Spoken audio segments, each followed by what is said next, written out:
When talking about a game that has had a significant impact on my life, I am torn between two, Team Fortress 2 and Smite. After analysing both, I came to the conclusion that maybe the reason I loved both games is because they are both extremely social and have a high skill trap if you dedicate enough time to it. But for this assignment, I will be discussing my relationship with Smite by Hi-Res Studios. The catharsis theory is a psychodynamic theory popularised by Sigmund Freud, an Austrian neurologist.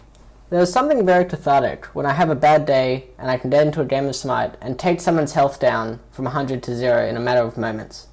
Also, just outplaying players is something that makes me want to keep on playing and better myself. I like to keep playing because ending the match knowing that I was the better opponent, dead inside their head, know what they're planning to do, and then countering their every move resulting in my victory is one of the best feelings you can get when playing a competitive multiplayer game. This plays into Carl Jung's work on the archetypes, and more specifically, the shadow. Smite allows me to blow off some steam when I've had a really bad day and get some rage out when I need to.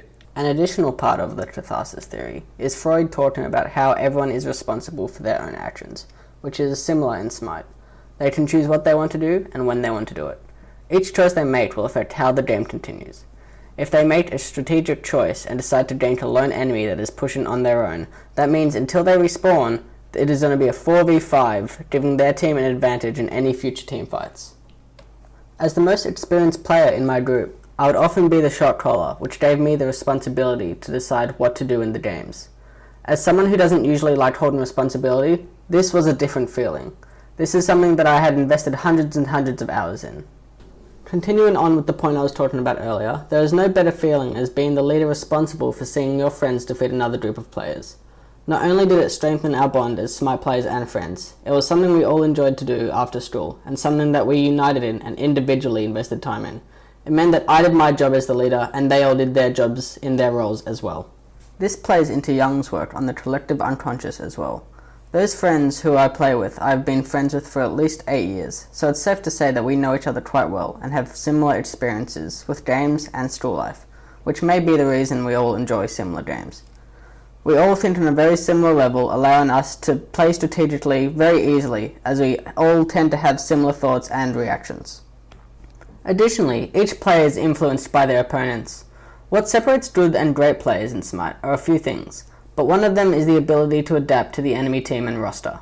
For example, if your blue buff is dead and stolen most of the game, the good players will wait for it to respawn with other teammates to surprise the invaders, instead of just continuously letting it get taken from you.